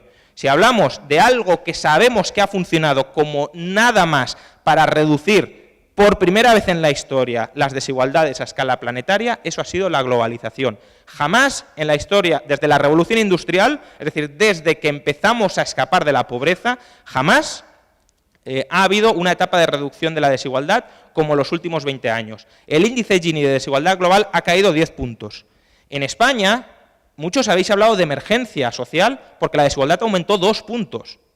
Por tanto, si era una emergencia, y desde luego la situación durante España ha sido una situación muy, muy, muy dura para mucha gente, si era una emergencia lo de España, que muchísima gente, que 1.000 millones de personas durante los últimos 20 años hayan escapado de la pobreza y que las desigualdades globales hayan caído en 10 puntos, más de 10 puntos del índice Gini global, creo que sería algo para celebrar, para aplaudir y para que cualquier persona de izquierdas, de derecha, liberal o no liberal, abrace inmediatamente la globalización como el gran motor de las reducciones sociales.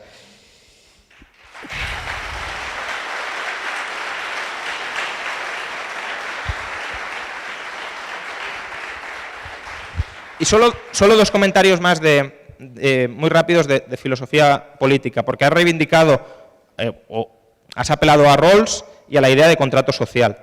El criterio de velo de ignorancia que utiliza Rawls a mí no me parece un criterio, puede parecer inicialmente razonable, intuitivo, pero Rawls al final lo que está diciendo es que debemos minimizar el riesgo que adoptamos en cada escenario y que por tanto debemos ponernos ante el peor escenario posible y quedarnos con el menos malo de los escenarios posibles. Esa no es la forma en la que actuamos en nuestro día a día. El peor escenario cuando salgo a comprar el pan es que me caiga una cabeza en la maceta y me mate, pero eso no me detiene de ir a comprar el pan. De la misma manera, si yo estoy detrás del velo de la ignorancia, yo no tengo por qué querer vivir en aquella sociedad que esté más cohesionada o donde haya una mayor redistribución de la renta compatible con la mejoría de los más desfavorecidos. A lo mejor yo estoy conforme con vivir en una sociedad donde haya desigualdades de la renta enormes, pero donde todo el mundo viva muy bien. Porque al final el liberalismo, si algo ha conseguido, ha sido sacar de la pobreza, insisto, a millones, centenares, millares de millones de personas. Y por tanto, si detrás del velo de la ignorancia me preguntan, ¿usted querría vivir en una sociedad liberal? Pues yo diría que sí, probablemente. Evidentemente, ¿por qué diría que sí? Porque sé que en una sociedad liberal donde no hay privilegios para nadie y donde, por tanto, me puedo ganar la vida y donde también reina la empatía, pero una empatía que está en la naturaleza humana, coincido, pero una empatía que surge espontánea y voluntariamente, pues no me voy a morir de hambre. En una sociedad liberal voy a poder prosperar. Porque históricamente en las sociedades que más se han abierto hemos podido prosperar. Y no por eso voy a defender un estado de bienestar que justamente a lo que puede condenar es a la precariedad, al adoctrinamiento, es a la esclavitud o servidumbre fiscal, es a ser un objeto del auténtico sujeto de derecho que existe en nuestras sociedades, que es el Estado y la burocracia estatal, es ser un títere en manos de otros. ¿Por qué yo he de querer ser un títere en manos de otros? ¿Qué hay de racional detrás del velo de la ignorancia para que yo acepte la servidumbre voluntaria a cambio de que me den pan? ¿Por qué yo he de querer ser un esclavo bien alimentado? ¿Por qué no puedo querer ser un liberto aunque tenga el riesgo de ser más pobre? No veo que exista un consenso universal en la posición original a favor de ese camino. Y si no lo existe, lo único que podemos es consensuar el mínimo irreductible de justicia. Y el mínimo irreductible de justicia no es el estado de bienestar, es el respeto irreductible a la libertad de cada persona. Y el contrato social no se ha dado, desde luego, explícitamente nunca, pero implícitamente tampoco. Un contrato social implícito debería dejar algún mecanismo de salida. No existen mecanismos de salida, no existen formas de romper ese contrato social que se nos ha dicho que todos hemos firmado, pero que nadie ha firmado. No se nos permite la secesión, no se nos permite la separación del ordenamiento jurídico, no se nos permite la reasociación política en otras entidades distintas, con otras soberanías distintas. No solo es que no se nos haya permitido el mecanismo de salida, es que tampoco se ha dado validez alguna al disenso explícito. ¿Cómo se puede decir que hemos firmado un contrato social implícitamente cuando no se reconoce validez jurídica a aquellos que han dicho yo no quiero firmar este contrato social? Los anarquistas que se han opuesto desde un principio al reconocimiento de un ordenamiento jurídico nunca deberían haber sido incluidos en el contrato social de un Estado, pero se les incluye por la fuerza. Es más, al resto de ciudadanos no se nos ha dicho, si usted no quiere formar parte de este contrato social, dígalo y no formará parte del mismo. A todos se nos obliga a formar parte del mismo. Entonces es como decir, no, aquí hemos firmado todos un contrato social implícito por el cual todos vosotros me vais a dar a mí 1.000 euros, con lo cual yo me convierto ya en una persona bastante acaudalada. Ahí no hay ningún contrato social porque no hemos dado voz a cada una de esas personas para que diga, yo no quiero firmar ese contrato social.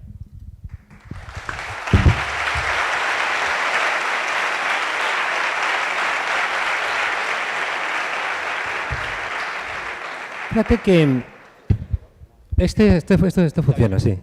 Funciona, ¿no? Porque no le has dado uno que suena más que el mío, ¿no? Ah, vale. Fíjate que yo creo que es un poco al revés. En España, para no irnos lejos, ha podido funcionar el sistema capitalista bajo regímenes fascistas.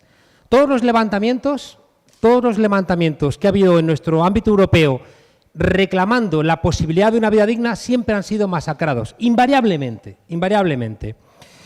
Hay un estudio repetido de Louis Bacquant, un francés de la escuela de Pierre Bourdieu, que demuestra que cada punto porcentual que baja del PIB el gasto social sube un punto el gasto en cárceles, policías, jueces, lo cual podría hacernos preguntarnos si no sería más inteligente hacer un apoyo colectivo para después no tener lo que hacer para encarcelar a gente, juzgarla, perseguirla, etcétera.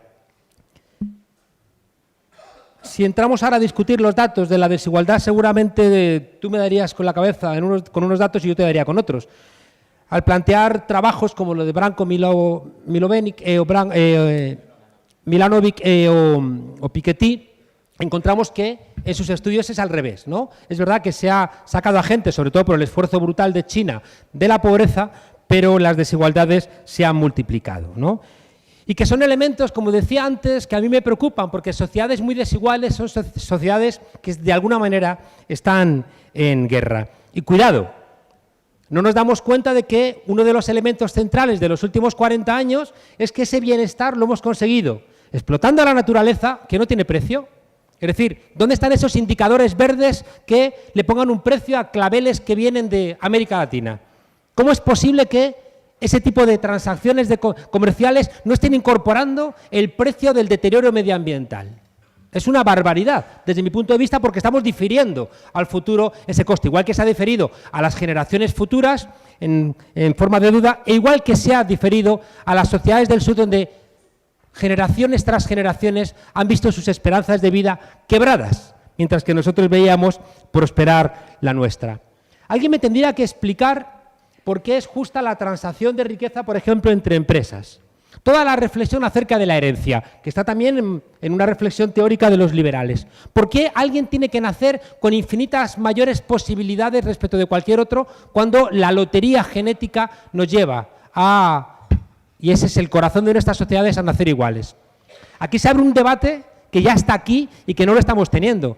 ¿Qué ocurre cuando se rompe la lotería genética y la convertimos en selección genética?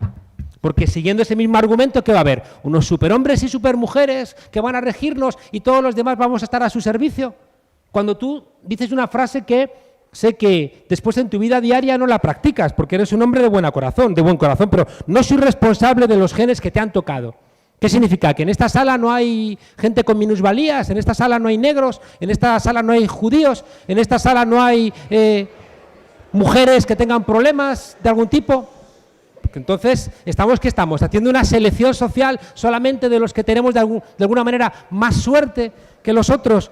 Me parece que ese desentendimiento de los demás creo que no es positivo. ¿Por qué? Porque por eso te decía que tenemos que tener discusiones teóricas. ¿La riqueza qué es? ¿Individual o social?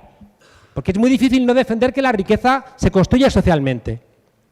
Ahora tendríamos que explicar por qué la división técnica del trabajo se constituye en división social del trabajo. Es decir, porque si en España, en Madrid, durante una semana no recogen la basura, por mucho dinero que tengas, pues te mueres de asco. ¿Dónde está escrito que los que recogen la basura deben tener menos respeto social e infinitamente menos dinero que otras profesiones de nuestra sociedad, cuando todos nos necesitamos socialmente? Ahí por eso planteaba un elemento, al comienzo, que para mí es muy relevante, y hay algo, Rayo, que no estoy de acuerdo contigo porque sigues pensando en ideologías en el siglo XXI mirando al siglo XX, y yo creo que hay que mirar hacia adelante. Es decir, cuando yo pienso en una sociedad justa, yo no quiero reproducir el socialismo del siglo XX ni por asomo. Es que ni por asomo. Yo hice mi tesis doctoral sobre por qué fracasó el socialismo en la República Democrática Alemana. Conozco bien los errores de ese modelo. Conozco lo que hicieron bien. Conozco que fueron capaces de sacar a sociedades enteras del feudalismo y llevarlos a la modernización. Igual que, si somos honestos, tenemos que reconocer que quien frena a los nazis no es el soldado Ryan. Quien frena a los nazis es la sociedad soviética en Stalingrado. Pero insisto, eso no quita en absoluto que tenga ningún tipo de interés en repetir el modelo del socialismo del siglo XX. Y por eso planteaba un tipo de sociedad justa donde entre todos nos marcamos, tenemos que ser igualitarios en el tiempo, porque es que si no, no puedo, ¿de acuerdo? O sea, mídelo para que podamos hablar los dos lo mismo, porque si no, no funciona. Es que no llevo ni la mitad de lo que ha hablado Rayo. Entonces, es que si no, no, claro. Decía,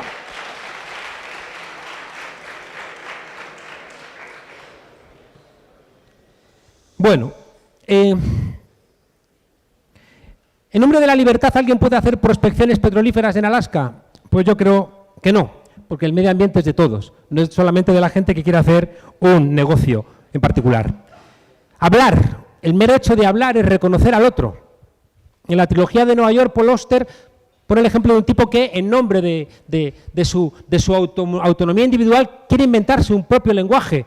Termina loco. Creo que tenemos que ser conscientes que a día de hoy, y es el mundo real, Estados Unidos, siendo el 5% de la población, emite el 25% del CO2.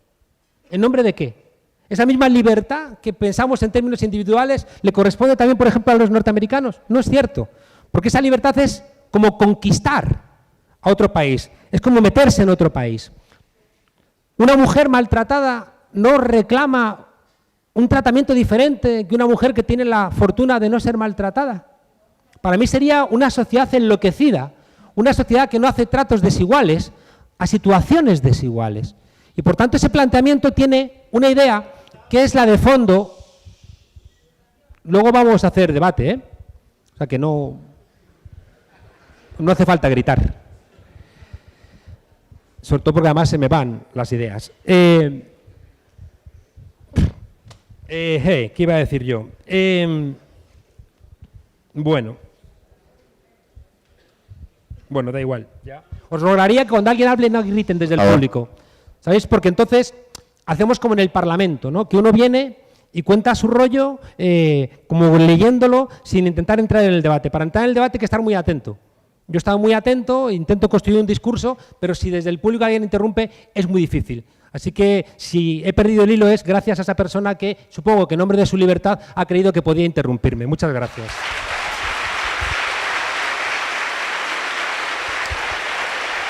Bueno.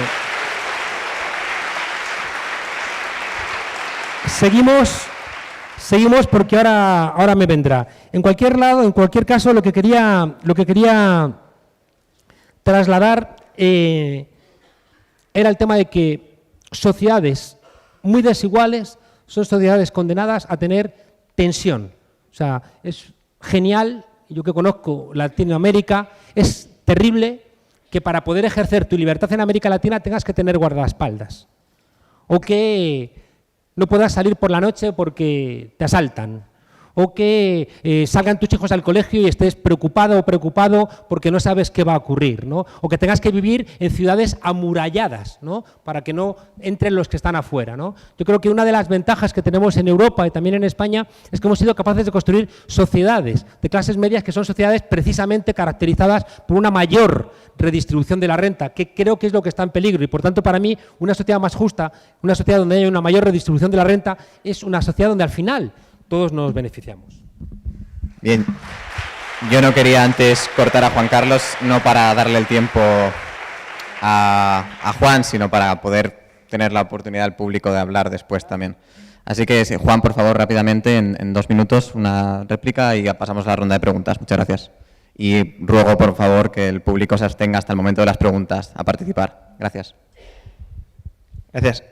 Sí, voy a intentar ser esquemático. Desde luego, los regímenes fascistas que ha habido en España no han implantado regímenes socialistas, pero regímenes liberales tampoco. Es decir, el INI o el Fuero del Trabajo o la Seguridad Social son invenciones franquistas y totalmente antiliberales.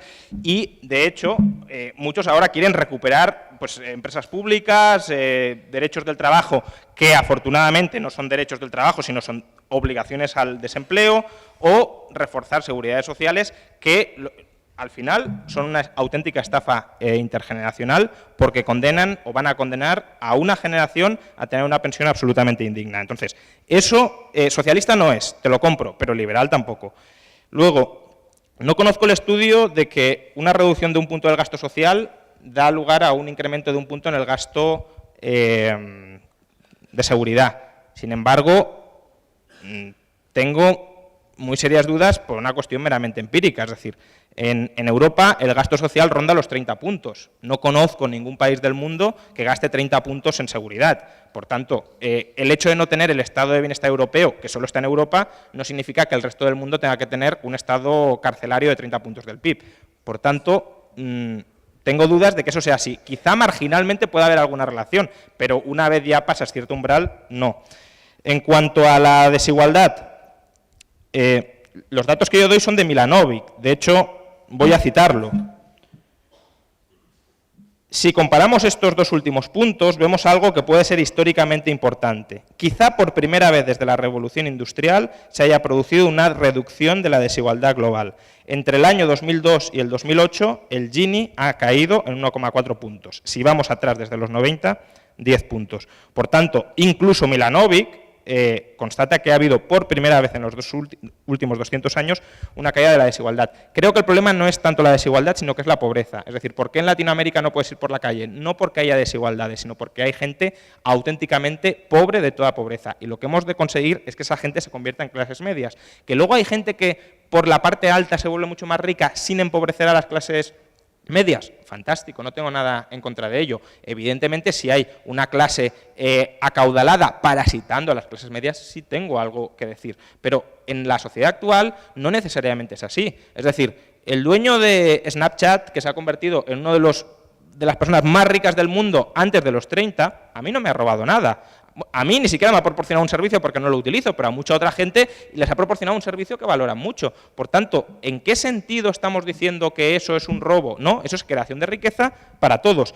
Y ya termino. Externalidades negativas. Coincido contigo en que hay que internalizarlas y que si no se internalizan no estamos haciendo bien la coordinación social. Es decir, si yo te puedo generar daño y yo no pago por el daño que te genero o no te compenso, eso es un problema y es un problema serio, también en el medio ambiente. Y por último, la riqueza social. La riqueza evidentemente se genera en sociedad, pero la riqueza no es de la sociedad.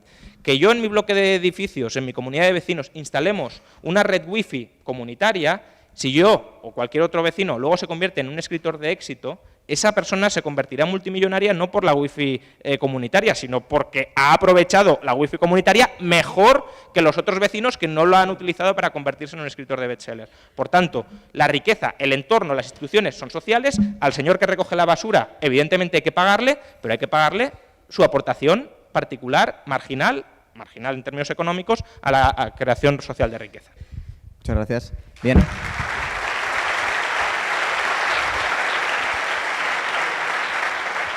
Ahora, como prometimos al principio, una ronda de preguntas muy cortas. Por favor, solo vamos a atender 3. Por allí tenéis. Sí, y gracias, solo preguntas, no opiniones, por favor, para que les dé tiempo a los dos a responder. Muchas gracias.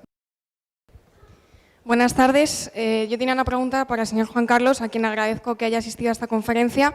Al comienzo de su charla ha atribuido al liberalismo la tendencia a no tomar en cuenta a las mujeres en el sufragio, mencionando posteriormente al socialismo como promotor de la lucha por la igualdad y por el derecho a voto. Yo quería preguntarle, ¿no cree que esto es una contradicción cuando precisamente en España fue una mujer liberal, Clara Campoamor, quien luchó por el derecho a voto de la mujer frente a socialistas como Victoria Kent y Margarita Nelken, que no querían que la mujer votara, alegando que esos votos podían ser para partidos que no fueran de izquierdas? Muchas gracias. ¿Todas juntas?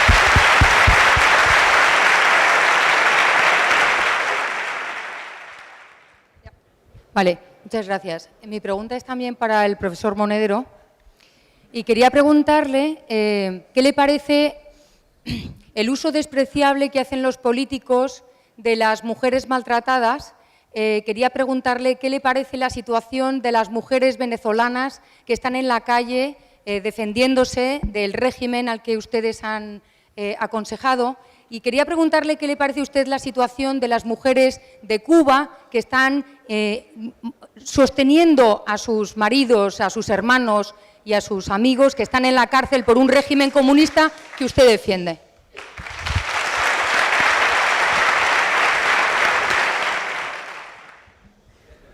A ver, esta pregunta sí que es para los dos, para que Juan tenga algo que decir. Y es respecto de una tercera vía del tema de la gestación subrogada y el derecho que tiene uno sobre su propio cuerpo. Porque a mí sí que me ha parecido que tenía razón el profesor Monedero en lo que dice, de que uno no puede disponer de su cuerpo por si luego le pasa algo. En eso coincidimos a lo mejor los católicos y los socialistas. Los socialistas creen que el cuerpo es del Estado y nosotros creemos que es de Dios, pero al final no podemos disponer de él como queramos. Y sin embargo, ¿cómo argumentamos eso, tanto Juan como profesor Monedero? Usted decía que si alguien vende un riñón es porque la sociedad no le deja otra salida. Pues si yo soy un crápula o soy un vividor y necesito el dinero porque quiero gastármelo, no es culpa de la sociedad que yo le eche las tragaperras, es porque me ha dado la gana. Y respecto a Juan, ¿cómo se argumenta que esa persona pueda necesitar el día de mañana un riñón y lo haya vendido? ¿Cómo el Estado al final tiene esa función intuitiva de decir, voy a protegerte en tanto en cuanto tus decisiones no te lleven a la muerte? Gracias.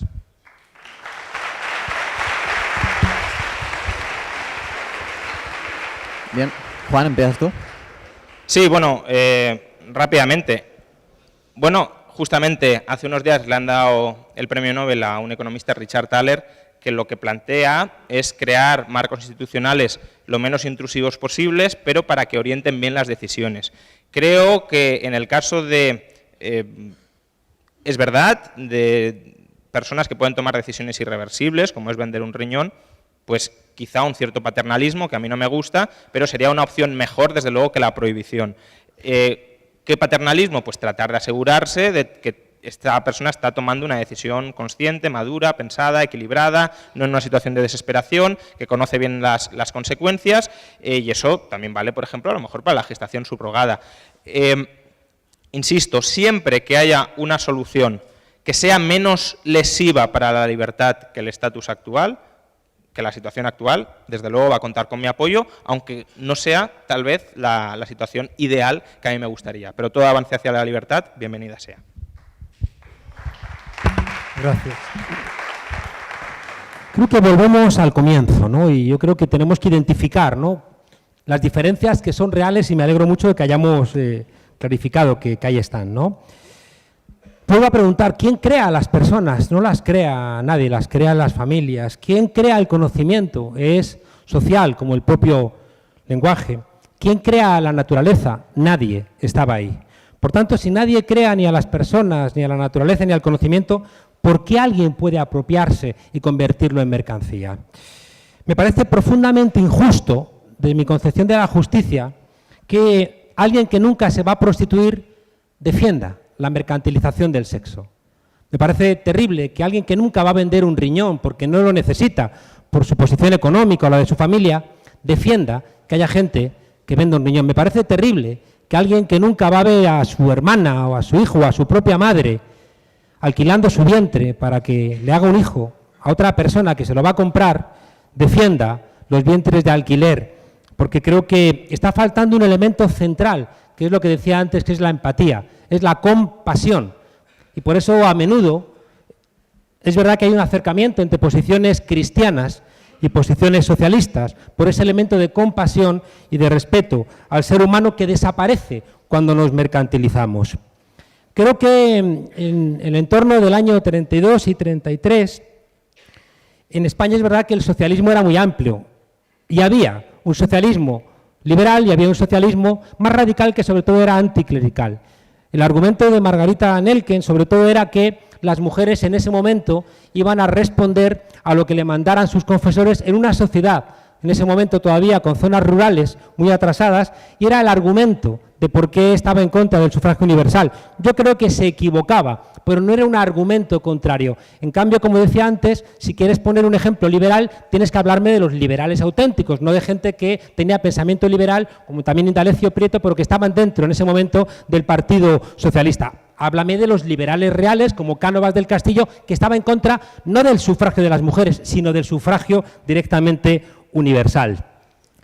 Estoy convencido de que la persona que me ha hecho la pregunta sobre Venezuela, que comparto el dolor de la gente que está sufriendo, estoy seguro que cuando termine este congreso va a hacer un documento que vais a firmar todos contra el papel de las mujeres en Arabia Saudí o en China, donde seguramente estarás conmigo que hay un planteamiento todavía mucho peor que el que podemos tener respecto de cualquier país de América Latina. Porque en Arabia Saudí, con la cual hay muchos negocios, se la pida a las mujeres, no se les deja conducir o van a ejecutar a 16. Y en Irán igual. En Irán igual. Irán igual.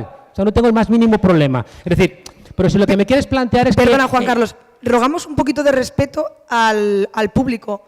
Juan Carlos está aquí porque ha querido y porque lo hemos invitado, entonces rogaríamos que se le respetase durante sus intervenciones. Muchas gracias. Gracias. Puede continuar.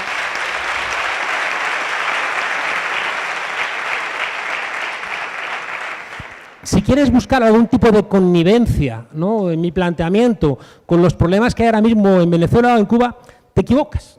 Te equivocas porque cuando yo he estado allí trabajando en Venezuela, no en Cuba, cuando estaba gobernando el presidente Chávez, uno de los elementos centrales siempre ha sido posiciones críticas, ¿no? Es decir, en los gobiernos progresistas de América Latina han salido 72 millones de personas de la pobreza.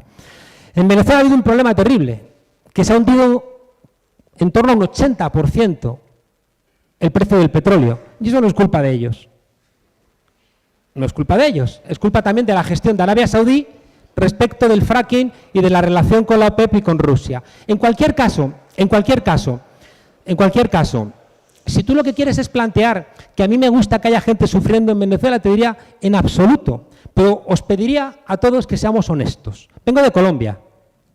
Ayer asesinaron a 6 personas. Todos los días están asesinando. Hay un proceso de paz. ¿Qué sabéis del proceso de paz en Colombia? ¿Qué sabemos de la gente que están asesinando todos los días en Colombia? No sabemos absolutamente nada porque no nos informan. Y yo lo que pediría es que el mismo dolor que tenemos, y yo lo tengo, con la gente que sufre en Venezuela, lo tengamos con la gente que sufre en otros países de América Latina, como por ejemplo también México, donde han vuelto a descuartizar a una periodista hace 4 días y van más de 40 en lo que va de año. Y parece que nos olvidamos de México, porque como México es de los nuestros, no lo pensamos. Y por tanto, traer siempre a colación Venezuela y Cuba forma parte de esa discusión estricta, donde quieren de alguna manera emparentar a Podemos con Venezuela o con Cuba, y te devolvería la pregunta, dime una sola política concreta, particular de Venezuela que Podemos haya planteado para aquí. Y encontrarás con que no hay ninguna, Es decir, que cuando yo voy a apoyar a Venezuela en un momento donde había un 70% de pobreza, es decir, hay un compromiso también de gente que nos duele